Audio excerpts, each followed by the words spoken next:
Here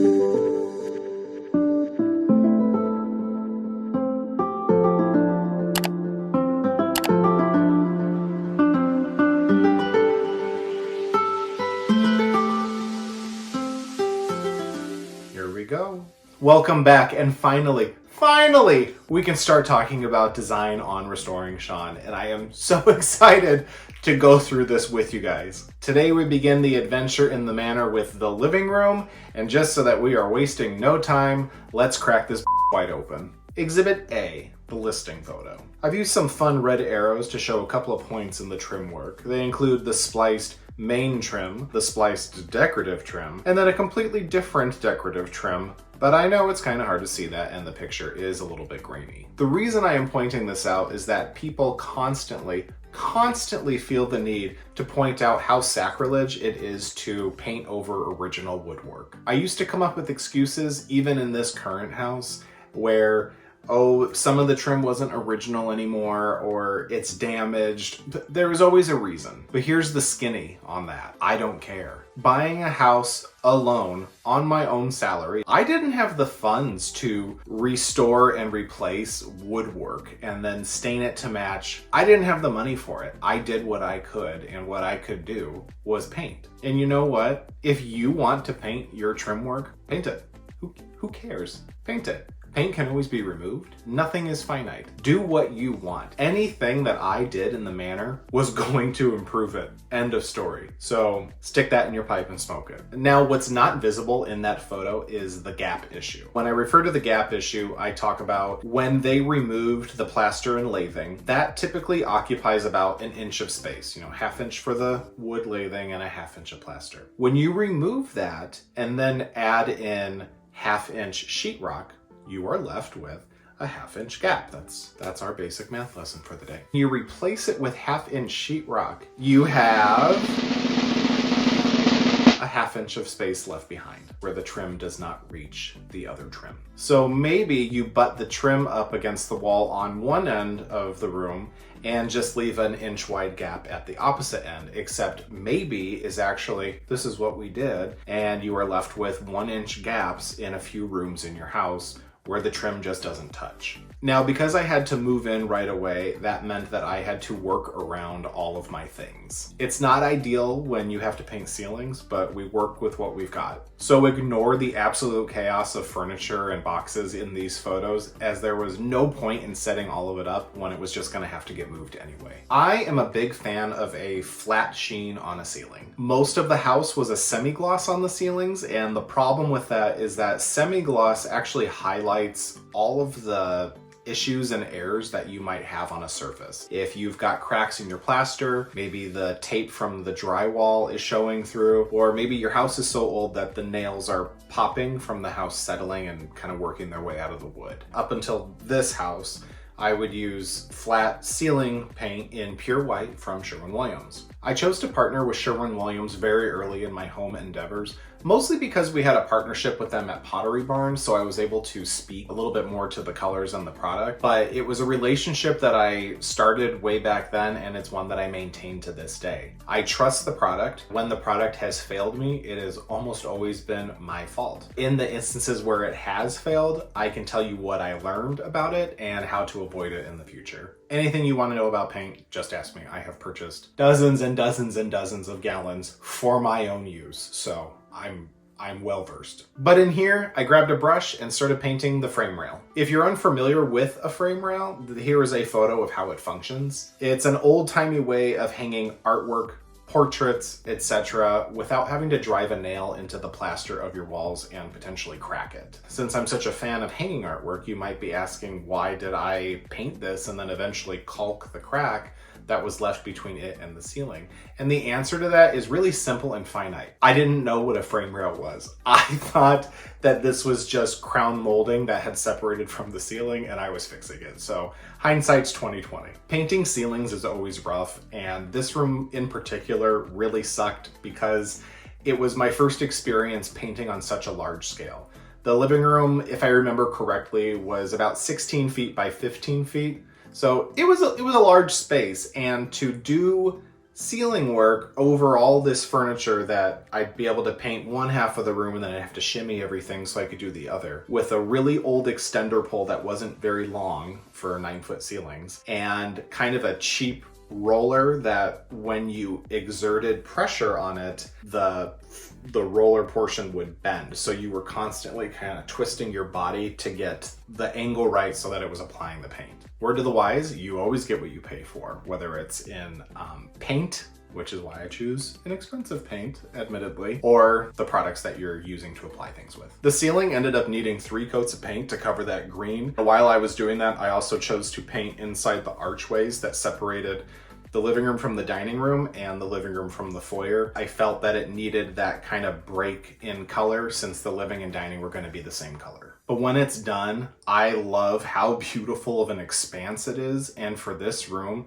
I needed a really big white space for what I was going to do next. I wanted to paint it black. I really wanted black. I had been thinking for months of this home search process that I wanted a home where I would be able to paint a room black. So, regarding the manor, I went to Sherwin-Williams a few weeks before closing on the house to start looking at paint colors. I walked into their Maple Grove location. It wasn't until I was there actually grabbing the physical swatches that I realized how many different shades of black there truly are. You have blacks that have a green tint. You have blacks that lean a little bit more toward purple. You have blacks with a gold tint underneath. And you don't see any of this until you are holding them all in front of your face and seeing, oh, they're not all the same. So the manager ended up coming over and asking me what I was looking for. And I told her about the project and I want to paint black. And without hesitation, without even waiting, she just says, oh, well, you want Black Magic. Black Magic was the color of the month for April 2018, which had literally just ended. And she pulled up a video of it on her phone that made me just fall right in love. So I went against everything I'd ever been to. Let me rephrase that. I went against everything my mother had ever told me, which was you can paint any color you want except black. I went ahead and I bought 3 gallons of it. So here we have the first hint of Black Magic in a matte finish from Sherwin-Williams. Also, cue the absolute panic over what I was doing, because black is, it's black. It's very dark. And this is a lesson that I'm still trying to learn, but it's to trust the process. If you're painting dark, which clearly this is just primer, but it's just about the color this room will be. If you're painting dark, it's not done until it's done. It is not done, your space is not done until the trim is painted, the lights are installed, the artwork is hung, the furniture is moved in, and you are living in the space. And at that point, if it's too dark or you just don't like the vibe that you were going for, you can paint it again. It's just paint. And I live by this philosophy that it's just paint.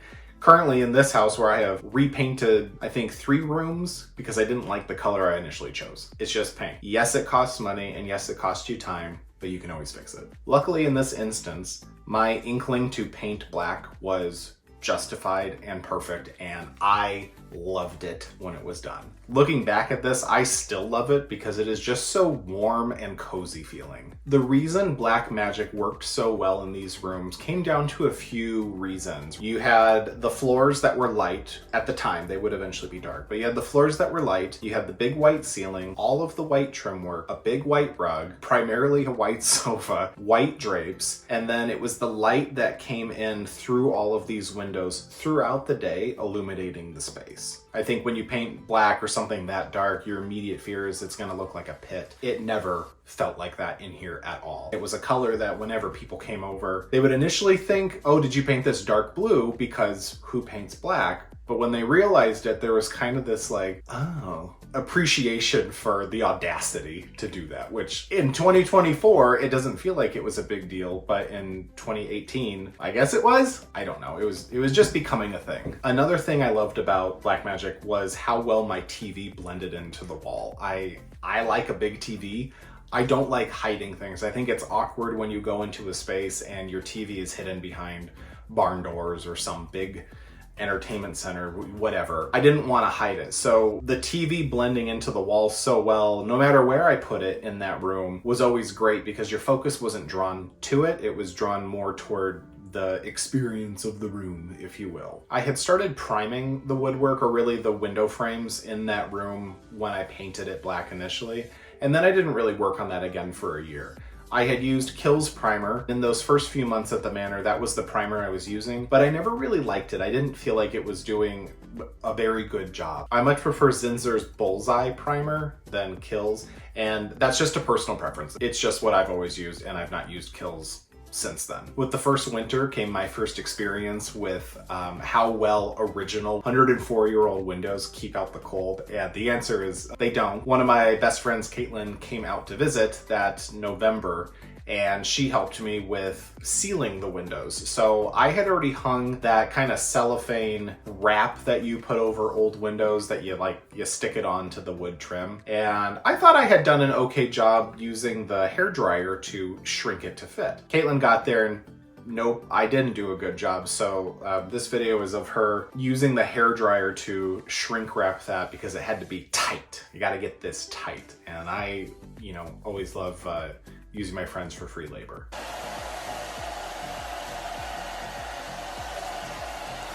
I'm gonna tell everybody that when my friends visit, I'm gonna put them to work.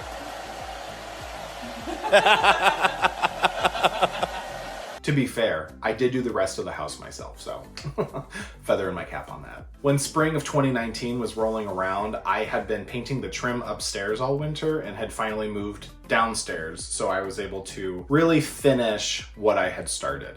And it's such a pain in the butt to tape off everything and make sure you don't have paint running down something that's going to dry in like a goopy streak, or getting paint on the floor or the wall, but everything needed to be touched up afterward anyway, so you're left with this beautiful product of just glowing work. By the 1-year anniversary of living in the Manor, the living room was essentially done. The only thing that wasn't done was the flooring, which wasn't even an inkling in my mind of something that I was going to be trying to tackle. I'd started turning my eye a little bit more to upgrading furniture by that point, or just adding some furniture, because there were a lot of blank spots in the house, because it was a whole house and I'd never furnished that before. So I'd started with getting rid of my PB Comfort sofa in white, which I did love, and replacing it with a Turner sofa from Pottery Barn as well. I ended up only keeping that sofa for less than a year before returning it, because the frame of it actually cracked when I was getting off of it one day. Them's the breaks. So let's slash forward a bit to March of 2020, the COVID days. Newly single, freshly heartbroken, and looking anywhere I could for a distraction. I decided that refinishing the floors was the best idea I could muster to attain that level of distraction and to focus on something else. I started investing heavily in plastic tarps, recreating really crime scenes from movies and stuff so that I could protect the walls from all the dust that was going to be compiling on them. In the end, I still had to wipe a lot of dust off because it gets everywhere. It was still technically like a week before the shutdown happened, but I had finally made my way downstairs with this weak piece of sander that you see here in this picture. In hindsight, and having refinished the floors at this current house, I definitely had no idea what I was doing, and I was definitely doing that well. I was barely taking the polyurethane off the surface of these floors, let alone sanding them down to a point that they should have been. Had I known at the time that by renting a belt sander, I would have reduced my time and effort and agony in my joints by probably like 75%, that it actually would have given me bare wood floors that were appropriate to stain. But this is how I did it, and truly, this is how you learn. I used a stain from the Varathane brand called Kona, which it's a color I used in this house. I love that color. But I also did that wrong because I used so much of it that I didn't really apply it the way you apply a stain. I applied it like paint, that I would then wipe some of it off, but I left so much behind in such a goopy mess that you couldn't even see the grain through the floor. There were some times where the sun would shine in a way that you were like, oh, there's something else underneath there. But for the most part, it was just dark. This dark, opaque mass of brown. It was still beautiful, and it turned out beautiful once it had been polyurethaned. At this point though, lockdown had actually started, and I think I was home for maybe 3 weeks before Pottery Barn had us going back in to act as like shipping centers for product. But in those 3 weeks, I was doing what the rest of the world was doing, which was ordering lots of stuff, because why not? That's what we do. So I found these awesome prints on Etsy that were blueprints of vintage astronomy devices.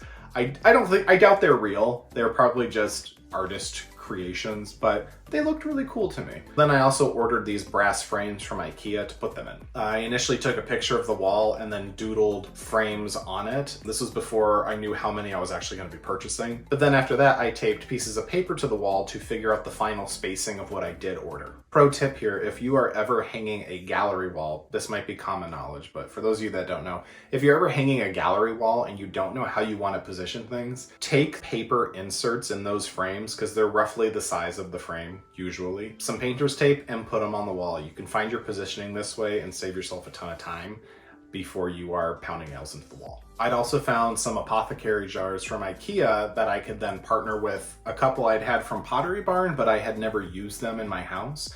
And I filled them with things like old books that my grandfather had given me, a black salt lamp, and then some random trinkets. And what's funny is that in this photo, this is really the beginning of me realizing that my true design aesthetic is dark academia. And we will get into that with this current house, so you'll have to wait a few months for that. By the end of summer though, the house was on the market. I remember when the images came back from the professional photography for the listing, and I was just blown away by how the living room looked. It truly just showed a million times better than I ever thought it was going to. A couple weeks after the listing went live and the house subsequently sold, I had to turn to packing everything up though. After 2.5 years of living there, the very first room that I actually finished would end up being the last room that I would spend some serious time in. The day before handing over the keys, I took my laptop over to the Manor, parked it in the corner of the living room, and just sat in the silence and the emptiness of this house that had meant so much to me. And I spent 2 hours composing a blog saying goodbye to it, because that's just the